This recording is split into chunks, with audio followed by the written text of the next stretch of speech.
Thanks for coming, everybody. My name is Luca. I'm going to talk about a bunch of stuff related to monitoring, but it's more like a hands-on or a study case for something that I was working on where I wanted to plug metrics and monitoring because that's something that I will benefit from and user will benefit from.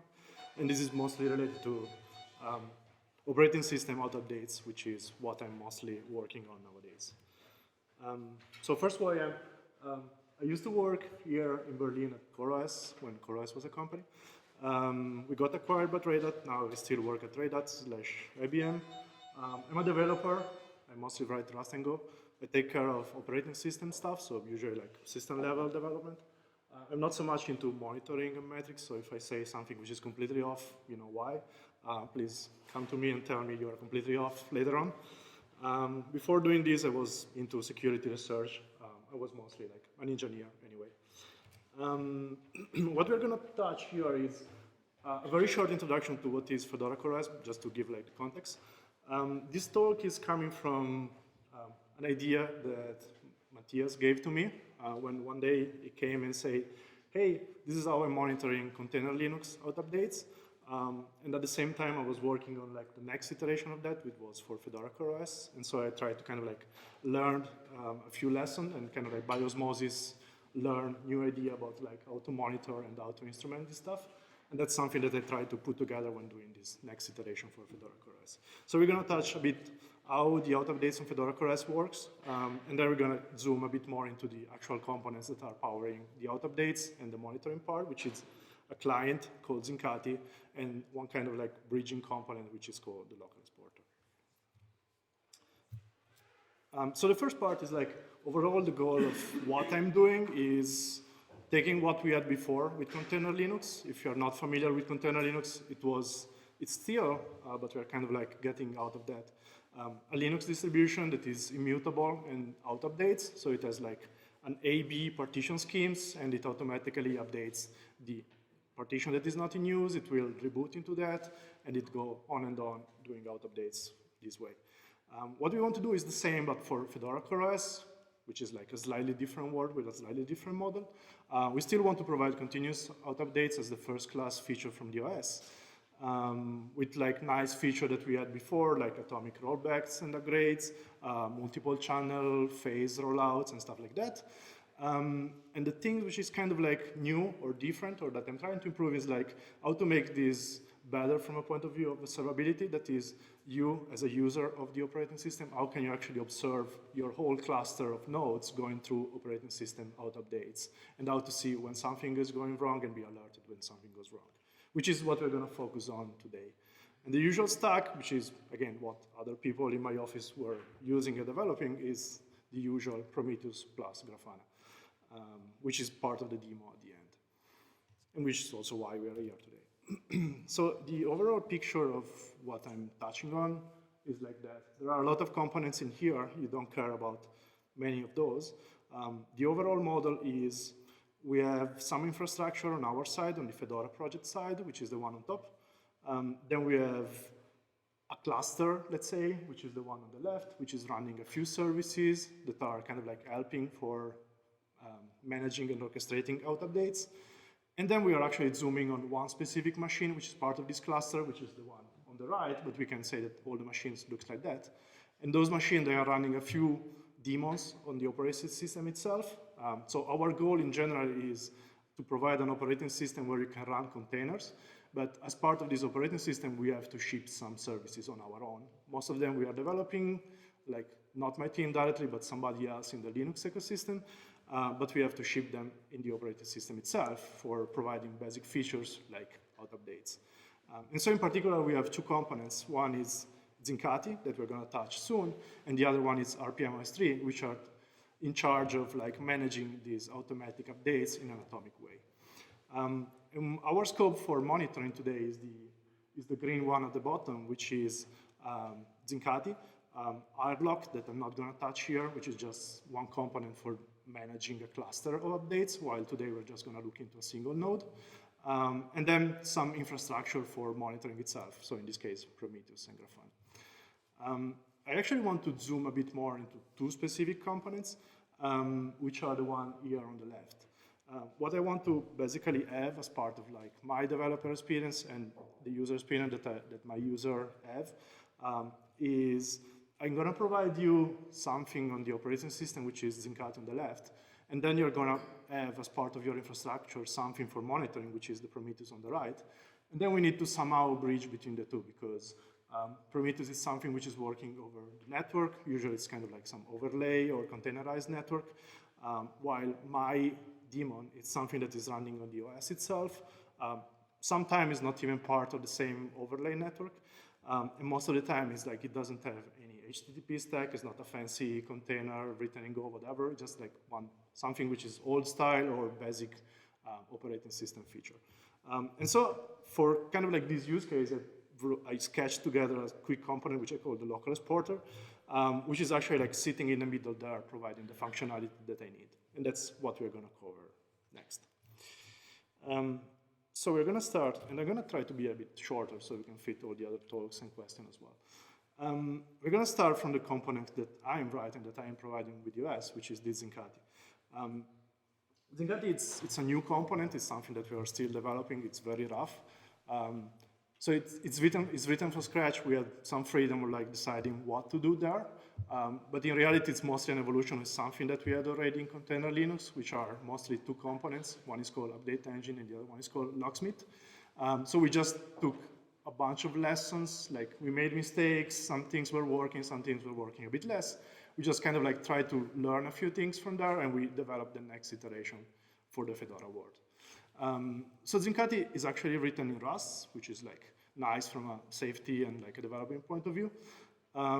It's a simple agent. It's just continuously check for out updates, and whenever there is something that can be applied, it downloads it and it asks for a reboot. Like if it is a single node, it can trigger a reboot immediately. If it is a cluster or machine, it can ask something else in the cluster if this specific node is allowed to reboot at this time. It will just keep retrying like that. It's a simple polling loop. It supports TOML configuration. Can be configured like systemd with drop-ins, so nothing fancy. It's a simple state machine, so it just progress through several states like initialization, downloading, trying to update, and rebooting.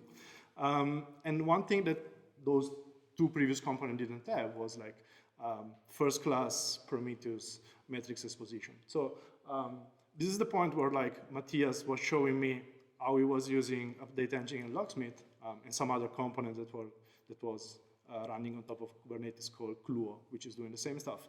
And he was basically getting basic metrics like, hey, I know that a node at some point is rebooting because I see that the uptime for this node is going from like 20 days to 0. And that's all I know. And I see that it's like these reboots are going through the cluster, so it's probably some kind of like orchestrated reboot and not just a node which is dying and then coming back. But it didn't have any better visibility into that. And given that I was writing this component exactly at the time, I was like, well, you know what? I can actually try to learn a few lessons, like try to get your life a bit easier. So Zincati now has proper instrumentation, so it's a Rust daemon. We're just using the Rust library that the PinCap guys wrote, which is actually used in production by TIKV. The architecture of Zincati itself is one actor-based architecture, and each actor is managing its own metrics. That is, like each actor knows what are the key information that it needs to track, and it is like properly instrumented to track them. And then there is one actor, which is the one that is in charge of like serving those metrics and gathering them whenever somebody is asking for them. There are, again, like I'm not an expert in metrics, so these are just like my very quick feedback. My component is mostly interested, like me myself and my user as well are mostly interested in like how is the application behaving? Is something going wrong without updates? How are the updates progressing? So there are not a lot of like histograms for tracking duration. It's mostly like simple counter and gauges to see like where we actually are in this process. And there are a lot of like label Boolean, that is like, I want to know if some state is enabled or disabled, or at this state, if we already reached some kind of barrier or whatever. And that's most of the instrumentation that I have. One interesting thing, which is the one at the bottom that we're gonna cover a bit later, is I explicitly didn't want to have an HTTP stack because nothing in this component requires an HTTP stack. And I explicitly didn't want to have any TCP port binding. First, because I don't need a TCP port. And second, because TCP port at the OS level, like if you're not running in a container, they are in a global namespace, which is like the operating system one. And so you can have like very easily port conflict in the sense that somebody, like some non-privileged process, can bind to a port that you are trying to use as well. And that will prevent your application to start, and you will have to try another port and then coordinate how to discover this port. And this is something that's like, I understand that it's how it works normally, but it's not a problem that I wanted to have. So instead I went for something slightly different, a bit simpler from my side, but then it was coming with some other drawbacks somewhere else. And that other solution is, instead of having a TCP port, I have a simple Unix domain socket, which is a path on the file system, and I am just like serving metrics over that path. And that's it. It's local only IPC, and it's very simple. Some other details about like how to instrument this system, this service daemon is it's a state machine. So most of the metrics are just exposing like how we are progressing through this state machine, which means like a lot of like time stamping to know like when the state machine started, when it was initialized, when was the last time that we tried to refresh the state, when was the last time that we changed its state, and so on and so forth. Another interesting discussion or something that could be done is, given that this is a state machine, you can actually track the progress of the state machine, like expose more of the internal details, like which state we are actually in right now. But I'm not doing it at this moment because Zincati is still in progress, like it's still under development. And that means exposing a lot of like internal details that I'm not sure if they should be like public API. I don't know how stable they are. So I'm not doing it right now. But in theory, yes, you could track like the actual execution of the state machine, like which state they are being traversed in almost real time by exposing them via metrics.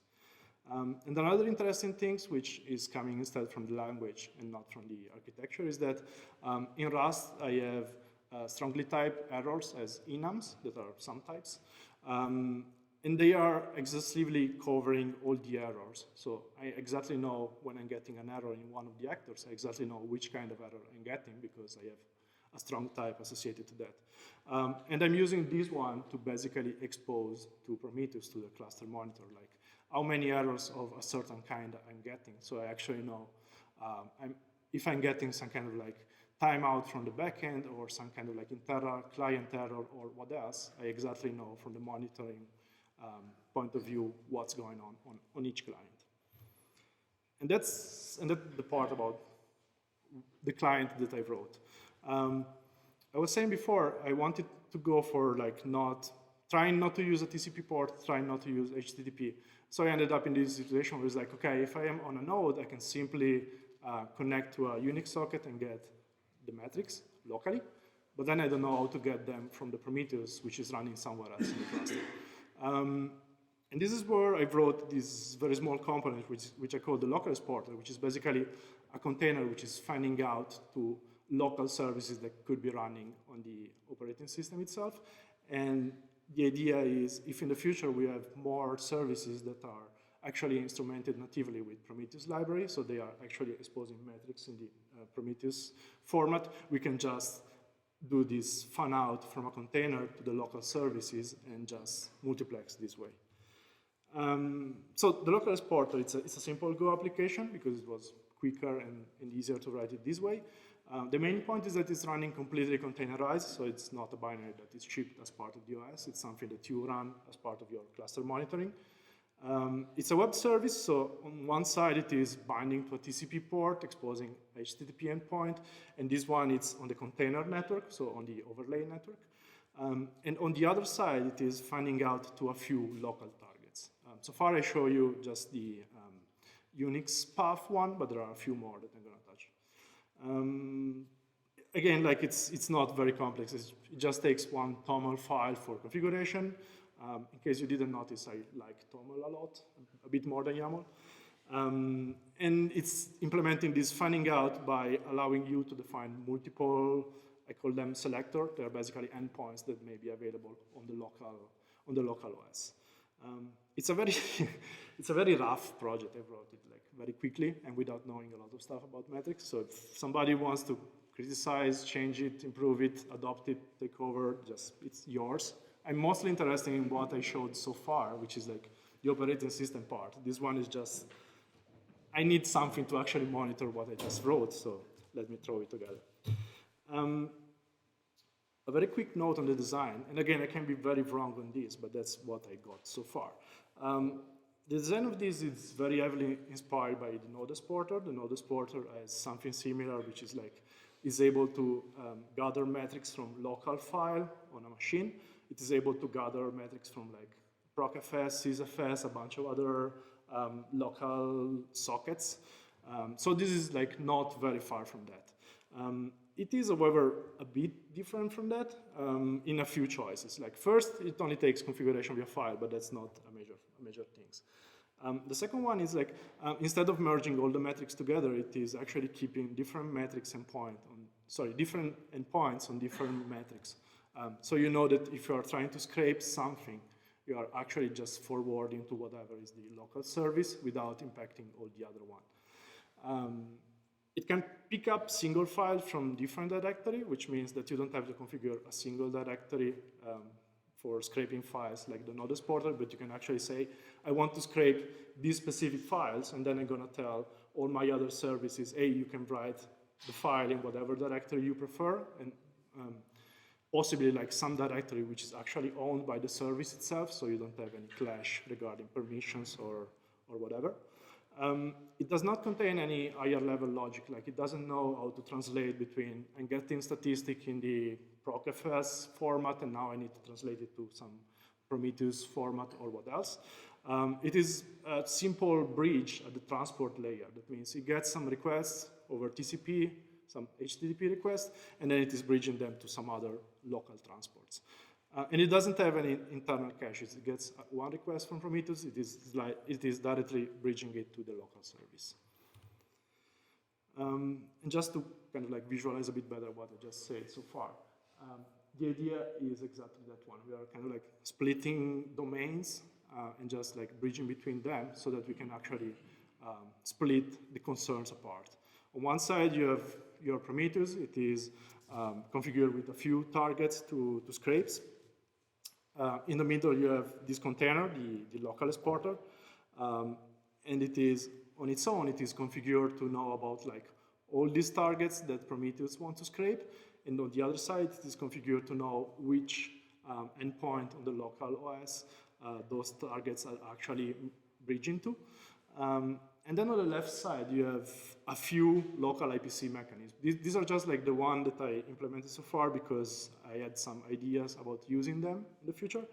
But you can think about like any other kind of like local IPC method that you can think about and implement it there. To be honest, like right now, I'm just using the Unix socket one for Zincati, which means Zincati is implementing the yellow box there by exposing a Unix socket, and the local exporter is just connected to that Unix socket. I also implemented the regular file one because most of the time you have something which is like just scraping a bunch of stuff locally and then writing a file somewhere on the file system. And so that was also like kind of like easy to do, and the Node exporter was kind of like already having most of this logic, so it was easy to follow and see what to implement.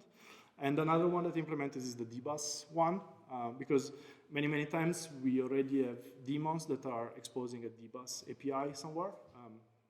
Maybe somebody doesn't know what is dbus. Dbus is, how can I call it? Like, it's a bus that is running. That's easy. It's a bus that is provided on most of the modern Linux distribution, where you have one central daemon, which is this dbus proxy or dbus broker, and a lot of other server and clients that are connecting to it. So the servers can expose their own services like systemd or network manager or what else is running on your servers. They have a dbus endpoint, and clients can connect to it. So most of the time you already have some kind of local IPC, and there is no need to have like an additional dedicated Unix socket for metrics. And although right now nobody is actually exposing Prometheus metrics over dbus, that's kind of like, it's not unreasonable to think that in the future it may happen. For my use case, Zincati doesn't have any dbus endpoint. It's not like a server which is responding to clients, so I didn't have that option. I need to have like a dedicated socket for that, or to implement my own dbus server, but again, I would have no need for that outside of metrics. And that's like, from a theoretical point of view, that's most of what I have right now. For a very simple example, this is how I'm actually using it. So on any Fedora CoreOS machine, there is this Zincati daemon which is running and continuously looking for updates. And you can think about, this is already provided by the operating system.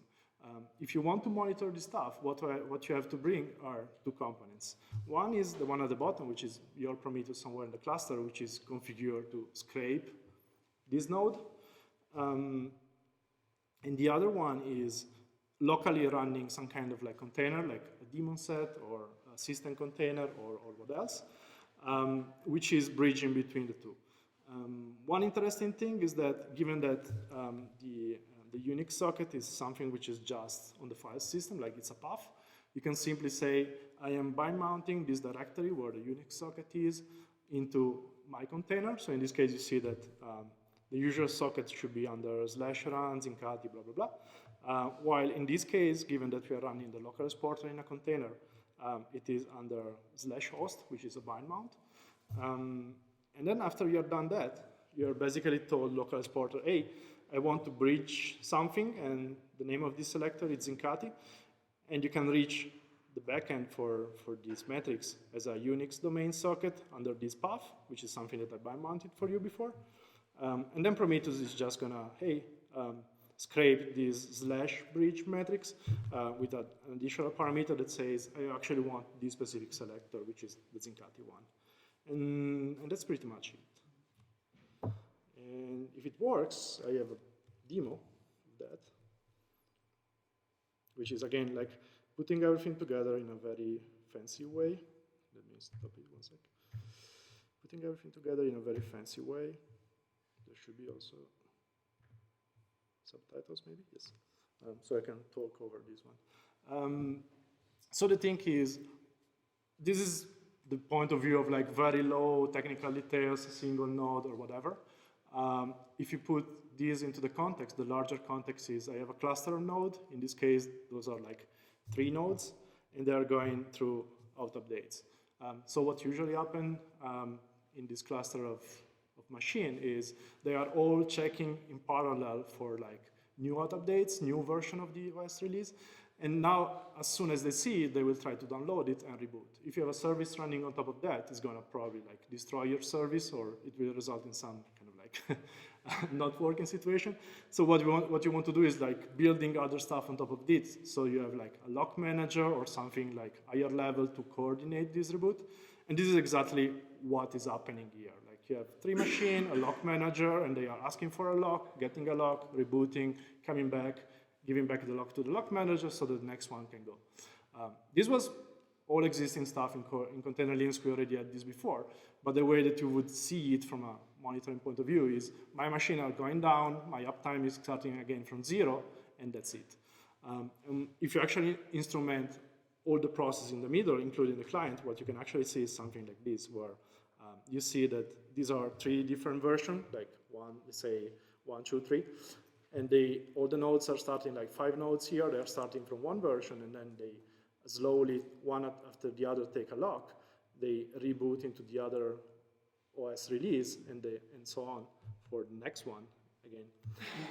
And you can actually, like, this is what I like about monitoring in general, that is I can actually get real metrics about what's going on. Before, for me as a developer, it was kind of like a black box things that I was providing to you as a user.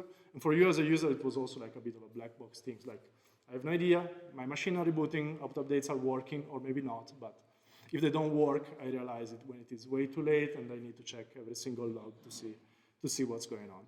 And that's something that, from my point of view, it's a bit nicer, and it's something that I kind of like learned how to appreciate by osmosis by looking at the monitoring people that are sitting next to me. And well, I hope that I'm kind of like applying it in the right way. If I'm not, just tell me.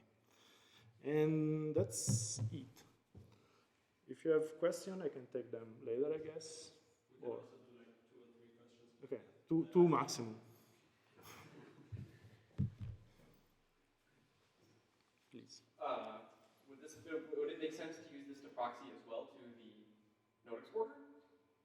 Because that way you could run the node exporter locally and then still have not have it still have a containerized IP address. Oh.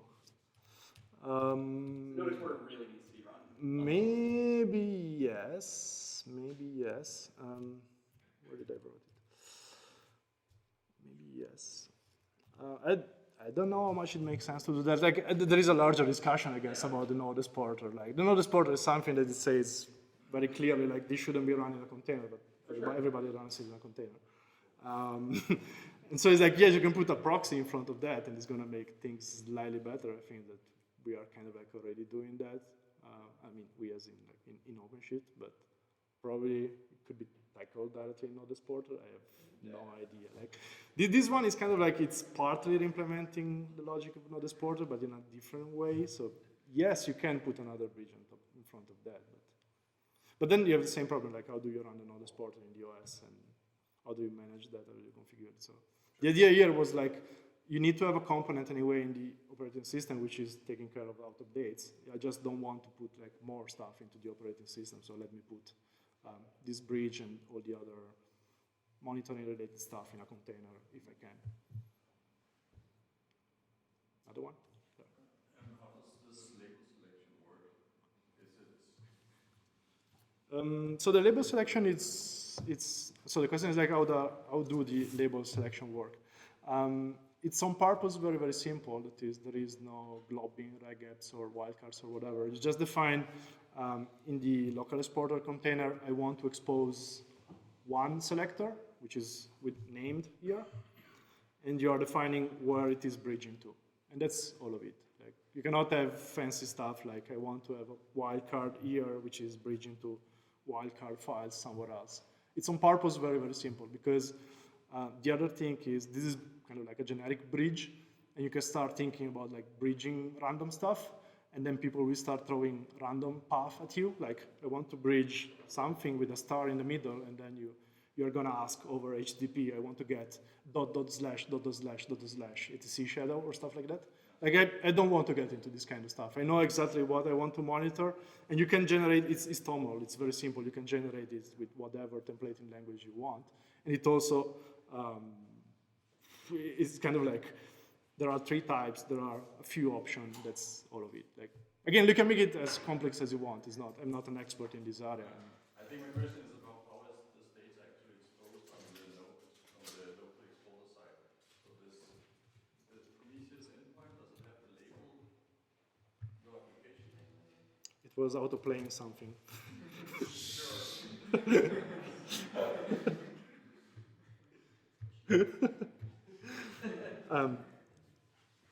I'm not sure I'm getting your question. This is how it looks like from the outside. Like, this is what Prometheus would see.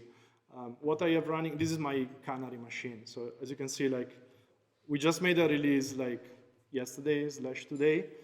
So this node just kind of like rebooted into that a few hours ago. So the label is basically this prefix in the matrix.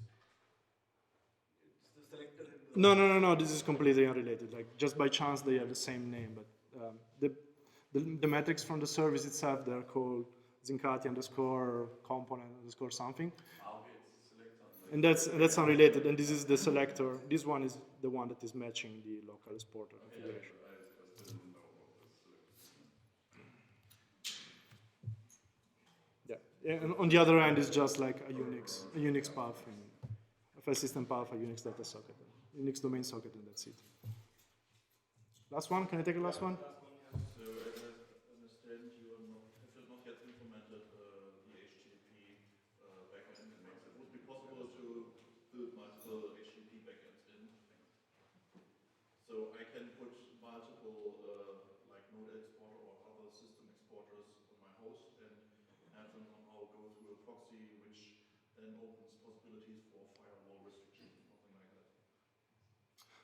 So the question is like, how do we multiplex, or how do we expose multiple paths at the HTTP level?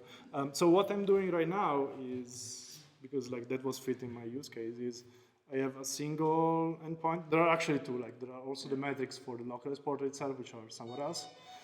But there is a single endpoint, which is this bridge, and then everything is filtered by selector, because that keeps it like easy and whatever. I think if you want to make this configuration a bit more complex, yes, you can have like custom, like configurable endpoint at the HTTP level, and then selectors, or like not selector, just custom HTTP stuff. I went for this because it was kind of like easier to think about. I guess that if you are doing it firewalling, I don't know which level you want to do. Like if your firewall can do it on the query, you can still do it. In corporates, it's often a problem to get access to dedicated ports and so on, because they have firewalls and big processes. Yeah. And so just opening one port on one specific IP would open a proxy way of querying a lot of services. True. But the thing is, the idea behind this one is that it's on purpose, not running on the operating system network. Because otherwise I could just like bind as many ports as I want at the TCP level on the OS, and then you just firewall that. Like on purpose, this one is running on an overlay network, which means that you can do like filtering, policies, whatever your network cluster does, and that's where you do all this scoping. So it's like, if you want to run multiple one because they have different things, you can do that. I think that would be kind of like my approach. Like it's a container, you run as many as you want in whichever overlay network you want, and not making this part a bit more complex. But again, like there is a talk by Fastly on PromCon 2018 where they consolidate all their exporters to one port and they multiplex based on that. So maybe you want to look into that. Can you quickly repeat? can you? I didn't get it. Sorry. There's a talk from PromCon 2018 by Fastly talking about exactly that. All right, thank you, Luca. Thank you.